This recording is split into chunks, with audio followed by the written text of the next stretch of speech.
রাজনীতিতে চিরকাল কারো সমান যায় না, আর ক্ষমতার চেয়ার যে চিরস্থায়ী বন্দোবস্ত নয়, এই সহজ সত্যটা বারবার প্রমাণ করে দেয় ইতিহাস। কিন্তু সেই সত্য যখন কোনো দোর্দণ্ড প্রতাপ নেতার হাতকড়া পরার মধ্যে দিয়ে সামনে আসে, তখন তার সাধারণ মানুষের কাছে একটা বড় স্বস্তির কারণ হয়ে দাঁড়ায়। দিনের পর দিন ধরে সাধারণ মানুষের ওপর জুলুম চালানো, তোলাবাজি আর সরকারি সম্পত্তিকে নিজের বাবার সম্পত্তি মনে করে দখল করার এক মারাত্মক অভিযোগে অবশেষে শ্রীঘরে ঠাঁই হলো এক হেভিওয়েট নেতার। বর্তমান শাসক দলের এক প্রভাবশালী সাংসদের অত্যন্ত ঘনিষ্ঠ এবং নিজের এলাকায় বাঘে গরুতে একঘাটে জল খাওয়ানো এই নেতার গ্রেপ্তারির ঘটনাকে কেন্দ্র করে রাজ্য রাজনীতিতে একেবারে তোলপাড় শুরু হয়েছে।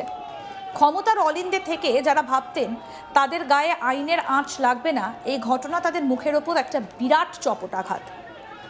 গ্রেপ্তার হওয়া এই নেতার বিরুদ্ধে অভিযোগের তালিকাটা এতটাই দীর্ঘ যে সেটা শুনলে যে কোনো সাধারণ মানুষের চোখ কপালে উঠবে। একসময় যার ইশারা এলাকায় বাঘে গরুতে একঘাটে জল খেত, যার ভয়ে মানুষ মুখ খোলার সাহস পেত না, আজ তাকে যখন পুলিশ ভ্যানে তোলা হচ্ছিল তখন চারপাশ থেকে ধেয়ে আসছিল চোর চোর স্লোগান। জনরোষের এই রূপ কিন্তু একদিনে তৈরি হয়নি। দিনের পর দিন ধরে বুকের ভেতরে চেপে রাখা ক্ষোভ, অন্যায় আর অত্যাচারের যে বারুদ জমেছিল, নেতার পতন হতেই তা স্লোগান হয়ে ফেটে পড়েছে। তোলাবাজি, সরকারি জমি গ্রাস করা থেকে শুরু করে বিরোধী রাজনৈতিক কর্মীদের ওপর অবর্ণনীয় অত্যাচার, কোনো কিছুই নাকি বাদ রাখেননি এই বাহুবলী নেতা। এই চাঞ্চল্যকর ঘটনাটা ঘটেছে হুগলি জেলার চণ্ডীতলায়। ধৃত নেতার নাম সুরজিৎ মণ্ডল, যিনি শ্রীরামপুরের হেভিওয়েট তৃণমূল সাংসদ কল্যাণ ব্যানার্জির অত্যন্ত ঘনিষ্ঠ বলেই রাজনৈতিক মহলে পরিচিত। সুরজিৎ বাবু হুগলি জেলা পরিষদের প্রাক্তন তৃণমূল সদস্য এবং তার প্রতিপত্তির বহর এতটাই যে তার স্ত্রী বর্তমান জেলা পরিষদের সদস্যা। অর্থাৎ চণ্ডীতলা এলাকায় মণ্ডলের পরিবারের কথাই শেষ কথা ছিল। কিন্তু রবিবার চণ্ডীতলা থানার পুলিশ সুরজিৎ মণ্ডলকে গ্রেপ্তার করে শ্রীরামপুর আদালতে পাঠাতেই বদলে যায় চেনা সমীকরণ। থানা থেকে যখন তাকে বের করা হচ্ছিল তখন সেখানে উপস্থিত বিজেপি কর্মী সমর্থক এবং সাধারণ মানুষ চোর চোর স্লোগান দিতে শুরু করেন। এক সময়কার প্রভাবশালী নেতার এই পরিণতি দেখে অনেকেই বলছেন, ভগবানের লাঠির আওয়াজ নেই, কিন্তু যখন পড়ে তখন সব হিসেব একেবারে চুকে যায়।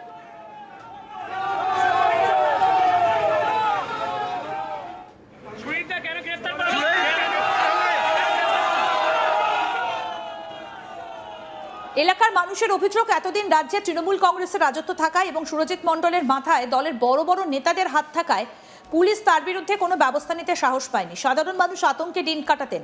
কিন্তু 2026 সালে বিধানসভা নির্বাচনে রাজ্যে রাজনৈতিক পরিবর্তন ঘটার পর এবং বিজেপি সরকার ক্ষমতায় আসার পর পরিস্থিতির আমূল বদলে গিয়েছে। কি বলছেন বিজেপি কর্মী মঞ্জু ঘোষ, শুনবো।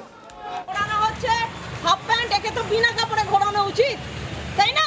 আমার মতন বাড়ির বউকে হঠাৎ করে তুলে দিল, 354C দিয়ে দিয়েছিল। আমি কাউকে বলেছি কথা? আজও তো কেসটা আছে। আজ আমি দিল্লি বেরিয়ে যাচ্ছি, কেসটা ওখান থেকে আমি করব। আজকে 8 বছর ধরে এই রাজনীতিতে আসার আমার কোনো দরকার ছিল না, বাট রাজনীতিতে আসতে বাধ্য হয়েছি। এ শুধু একা জিনিস নয়, এর সঙ্গে বাকিগুলোকেও তুলতে হবে। ওই যে মুখার্জি যে লেভেলিং এর বড় কথা বলেছিল, কি বাড়ির মেয়ে কি বাড়ির বউ, ওটাকেও আমার দরকার আছে। আর অনাথকেও আমার দরকার আছে। আর তার সঙ্গে যখন কবিতাটা সেও বাইর দিয়েছিল, তাকেও আমার দরকার আছে। আর ওর বউ অনিন্দিতা, আর ওরই ডিএনএ টেস্ট করলে দেখা যাবে সৈকত ওরই বাচ্চা, ওটাকেও আমার দরকার আছে। দরকার যাকে যাকে আছে আজকে আমি বলে দিলাম পরিষ্কার। আর ওকে তো প্রোটেকশন দেওয়ার দরকার নেই। ও 2019 থেকে আমার সঙ্গে শুধু নয়, বহু লোকের সঙ্গে অনেক কিছু করেছে। ওর পুরো কালা চিঠি চাপাটি আছে, বলছি না বলে এই নয় যে নেই। আপনি কি থানায় অভিযোগ করবেন? হ্যাঁ, আমি মাননীয়ার বিরুদ্ধে বলেছিলাম। আজকে মাননীয়াকে লোক ছুঁড়ে ফেলে দিয়েছে। যেদিন ও হুমায়ুন কবিরের সঙ্গে বলেছিল মালদা দেগঙ্গার বুকে জুনিয়র ডাক্তারদের কেটে ফেলা হোক, মহিলাদের করা হোক, তাপস পাল দিয়েছিল। সে দাম এজ হিসাবে ভাগ হয়েছিল। সেদিন আমি একটা মা হয়ে প্রতিবাদ করেছিলাম বলে এরকম যত লেডি কুত্তার নেতা আছে না, যাদের জীবনে একটা ভালো খাবার জোটেনি, একটা হাট বন্ধক দিয়ে মেয়ের 2014-তে চিকিৎসা করতে যেতে হয়, দেয়াল লিখতে গেলে ছেঁড়া জামা পরে যে দেয়াল লিখতে যায়, যার ঔকাত একদম নিচে থেকে, নোংরা জায়গা থেকে, তার সঙ্গে আমার কিসের পাঙ্গা?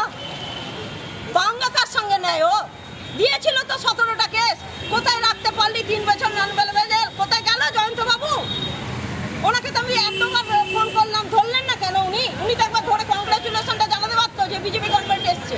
আপনি কি থানায় অভিযোগ করবেন, লিখিত অভিযোগ কিছু করবেন? আমি আজকে যাচ্ছি, দিল্লি বেরিয়ে যাচ্ছি, আমি যা করার ওখান থেকেই করব। আমি 2019-এ পাবলিসিটি করেছিলাম, তার আগেও আমি মেল করেছিলাম মাননীয়াকে যে আপনি মা মাটি মানুষের একজন নেত্রী হয়ে আপনি আমার বাবার মতো লোককে দিনের জন্য গায়েব করে দিতে পারেন, আপনারই লোকজন মাজা। 2012 সালে, তারপর থেকে আমি ভোট দিই। 2019 সালে আমি মাননীয়াকে কয়েকটা প্রশ্ন করা, সেটা আমার প্রতিবাদ হয়ে গিয়েছিল। সেই প্রতিবাদের খাতিরে আমি জাস্ট এফবিতে পোস্ট করেছিলাম। ওনার মাথায় নড়ে উঠেছিল, উনি বড় নেতা ছিলেন তখন, হ্যাঁ, ছেঁড়া নেতা একদম, তখন থেকেই ছেঁড়া নেতা। আমি সেদিন থেকেই বুঝেছি ও মালটা ছেঁড়া নেতা। ও ছেঁড়া নেতা এফআইআর করে তখন জয়ন্তবাবুকে দিয়ে আমাকে তুলিয়েছিল, ঠিক আছে। সে 17টা কেস দিয়েছিল, সব কেস পেপার আমার কাছে আছে, আমি আগামী দিনে প্রেসের সামনে রাখবো। আমি ভারতীয় জনতা পার্টির একজন কার্যকর্তা, ততদিন ভারতীয় জনতা পার্টির কার্যকর্তা ছিলাম না, যা সাপোর্টার ছিলাম। কিন্তু 2019-এ 17 জুনের পর থেকে, এবং আমি 20 জুন আমি বেল পাই, তারপর থেকে আমি এখানে ভারতীয় জনতা পার্টি। পুলিশ সূত্রে জানা গিয়েছে সুরজিৎ মণ্ডলের এই পতনের পেছনে কোনো রাজনৈতিক চক্রান্ত নয়, বরং তার নিজের করা এক বিরাট আর্থিক কেলেঙ্কারি এবং তোলাবাজির অকাট্য প্রমাণ রয়েছে। এক ব্যক্তির কাছ থেকে ভয় দেখিয়ে জানের শেষের হুমকি দিয়ে 10 লক্ষ টাকা আদায় করেছিলেন এই তৃণমূল নেতা। কিন্তু আধুনিক যুগে দুর্নীতি করতে গিয়ে যে ডিজিটাল প্রমাণ বা কাগজপত্রের ফাঁদ তৈরি হয়, তা বোধহয় ভুলেই গিয়েছিলেন ওই বাহুবলী। ওই ভুক্তভোগী ব্যক্তির কাছে টাকা দেওয়ার সমস্ত অকাট্য প্রমাণ বা ডকুমেন্টারি এভিডেন্স ছিল। রাজ্যে ক্ষমতার হাত বদল হতেই ওই ব্যক্তির সমস্ত প্রমাণ নিয়ে পুলিশের দ্বারস্থ হন।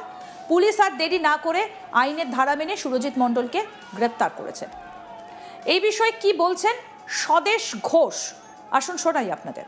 আমি যেটা খবর পেলাম চণ্ডীতলা থানা মারফত, যে কোনো এক ব্যক্তির থেকে 10 লক্ষ টাকা উনি নাকি তোলা তুলতে গেছিলেন, এবং সে যখন দিতে অস্বীকার করে বা এরকম কিছু হয়, তিনি তার গ্যাংকে দিয়ে তাকে থ্রেট ফেট দেন।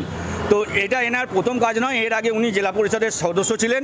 সেই সময় বিভিন্ন ধরনের অত্যাচার বেলেডাঙ্গা চণ্ডীতলার উপর, কর্মীদের উপর এবং বিজেপি কর্মীদের উপর উনি সংগঠিত করেছেন। এমনকি 18 সালে পঞ্চায়েত ভোটের সময়, যে আপনারা দেখেছেন চণ্ডীতলায়, আপনারা যারা নিউজ মিডিয়া ছিলেন। আমাদের প্রতিনিধি পার্থ রাহা কি প্রতিবেদন তুলে ধরেছেন, দেখবো এবার। গ্রেপ্তার কল্যাণ বন্দ্যোপাধ্যায় ঘনিষ্ঠ তৃণমূল নেতা। হুগলির যে চণ্ডীতলা রয়েছে, সেই চণ্ডীতলা বিধানসভা অন্তর্গত এই সুরজিৎ মণ্ডল, তার কিন্তু ব্যাপক দাপট রয়েছে। এবং ওই এলাকায় সুরজিৎ মণ্ডল যে তৃণমূল নেতা, তিনি কিন্তু প্রাক্তন জেলা পরিষদ সদস্য, এবং বর্তমানে তার স্ত্রী রয়েছেন জেলা পরিষদ সদস্যা। এই যে তৃণমূল কংগ্রেসের সাংসদ কল্যাণ বন্দ্যোপাধ্যায় ঘনিষ্ঠ হওয়াতেই কিন্তু তার এই চণ্ডীতলা বিধানসভা জুড়ে কিন্তু ব্যাপক একটা দাপট বা প্রভাব ছিল, এমনটাই কিন্তু মনে করা হয় রাজনৈতিক মহলে। পাশাপাশি হুগলির যে শ্রীরামপুর লোকসভা কেন্দ্র, সেই শ্রীরামপুর লোকসভা কেন্দ্রের কল্যাণ বন্দ্যোপাধ্যায় এবং এই সুরজিৎ মণ্ডলের কিন্তু সম্পর্ক খুবই দীর্ঘদিনের, তাও কিন্তু এলাকাবাসী সূত্রে জানা যাচ্ছে। এবার এই সুরজিৎ মণ্ডলকেই গ্রেপ্তার করলো চণ্ডীতলা থানার পুলিশ। তার বিরুদ্ধে তোলাবাজি সহ একাধিক অভিযোগ রয়েছে। বিজেপির তরফ থেকে জানানো হচ্ছে যে 2021 সালে ভোটের পরেও যখন তৃণমূল কংগ্রেস আবার ক্ষমতায় আসে, তখন কিন্তু এই সুরজিৎ মণ্ডল তিনি কিন্তু তার প্রভাব খাটিয়ে একাধিক বিজেপি কর্মীকে মিথ্যা মামলা দিয়েছিলেন, এবং তাদের কিন্তু প্রাণনাশের হুমকি দেওয়া থেকে শুরু করে তাদেরকে বাড়ি ছাড়াও করেছিলেন এই সুরজিৎ মণ্ডল। মঞ্জু ঘোষ বলে এক বিজেপি নেত্রী, তিনি এটা দাবি করছেন যে 2017 সালে তাকে মিথ্যে কেস দিয়ে ফাঁসিয়েছিল এই সুরজিৎ মণ্ডল। কারণ সে সময় তৃণমূল সরকারের ক্ষমতা ছিল, এবং তৃণমূল সরকার ক্ষমতায় থাকাকালীন তৃণমূল কংগ্রেসের নেতা হওয়ার সুবাদে কিন্তু তার কিন্তু ব্যাপক দাপট ছিল এই চণ্ডীতলা বিধানসভা জুড়ে। সম্প্রতি এক ব্যক্তি এই সুরজিৎ মণ্ডলের বিরুদ্ধে কিন্তু মামলা করেন, যে প্রায় 10 লক্ষ টাকা তার থেকে তোলাবাজি নিয়েছিল এই সুরজিৎ মণ্ডল, বা তোলা চেয়েছিল। এই যে অভিযোগ, সেই অভিযোগে কিন্তু পুলিশ খতিয়ে দেখছে, এবং সেই অভিযোগের ভিত্তিতেই সুরজিৎ মণ্ডলকে এদিন গ্রেপ্তার করে চণ্ডীতলা থানার পুলিশ। এবং তাকে যখন গ্রেপ্তার করে নিয়ে আসা হচ্ছে, তখন কিন্তু চোর চোর স্লোগান দিতে থাকে বিজেপি কর্মী সমর্থক থেকে সাধারণ মানুষ।